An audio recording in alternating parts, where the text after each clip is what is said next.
Hi, I'm Pastor Mark with Living Grace Christian Fellowship. One of the most precious things that we can have in our lives is not more stuff, but relationships, close friendships, and love of other people and love for other people. How about 10 simple ways to have better relationships? Let me see if I can tell you. Give me 5 minutes.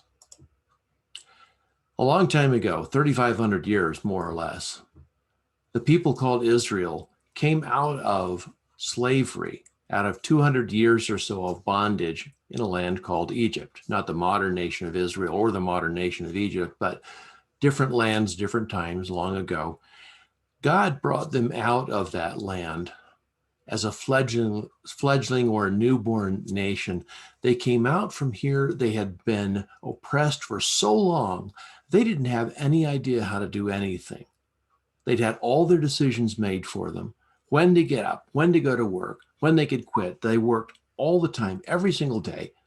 They had no freedom. And suddenly they had all the freedoms. What were they to do? Well, in order to get along as a nation, an extended family, they had to have some ways to get along. And so the God who brought them out parked at a place called Mount Sinai, and they all camped out, and he gave them 10 words, 10 ideas for getting along. They're very simple. Let's look at them. First of all, getting along with God, 4 simple ways.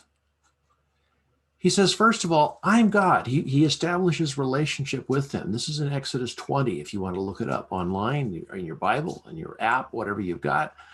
He first says, I'm the God who brought you out of all these things. Therefore, don't try to replace me with some other idea of God. I'm the God who brought you here. So let's get along together. Second, he says, would you please not try to reduce me to a created thing?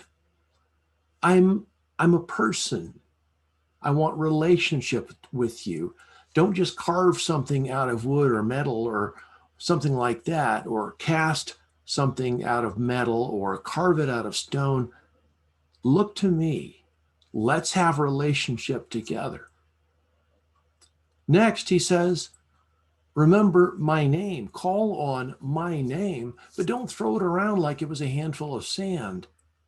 I honor you by giving you a name. Can you honor me the same way by honoring my name? And finally, he says, time out. Every seventh day, stop. Remember, they'd been working hard every single day for 200 years. They didn't know how to stop, kind of like some of us today. They didn't know how to take a day off. And so God said, you take a day off. Not only you, but you can't make any of your hired hands work either.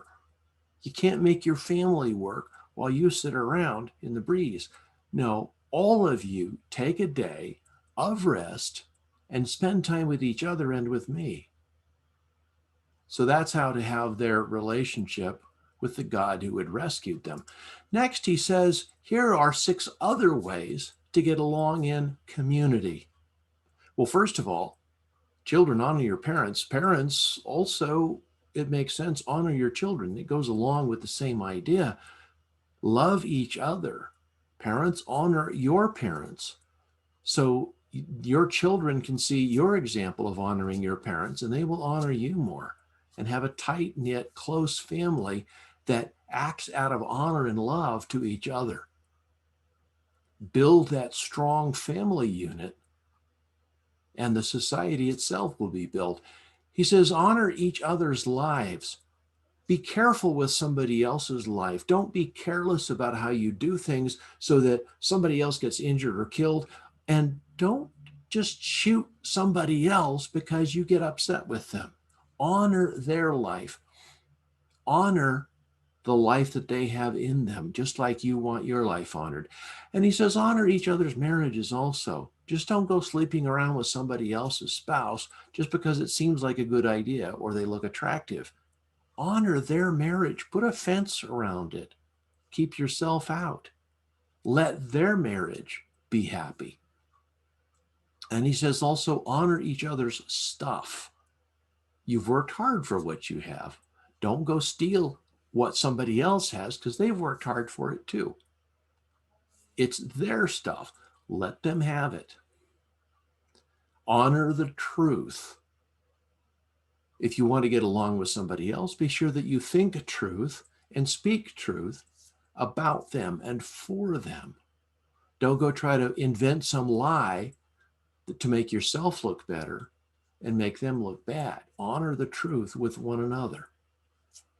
And finally, when your neighbor has a new iPad or a new car or whatever it is, or a nice house, honor that by being glad for them and not envious and wishing you had it yourself. Well, I should have. No, he says, honor the other person by honoring the fact that they've got stuff. If you want stuff, work hard, find a way. Maybe they'll give you something as well if you're good friends and neighbors, but let them have their stuff and quit being envious of what somebody else has, because you don't know why they have it. And you shouldn't try to take it away from them, which envy is the first step in trying to take it away. And if you're honoring the other person and honoring the fact that they have stuff, you won't want to take theirs. If you need something, try to get it yourself by honest and proper means. What if we just reduce all this to 2 rules? Make it simple. Love God and love everybody else. Doesn't that make it simpler? Actually, that's what Jesus said.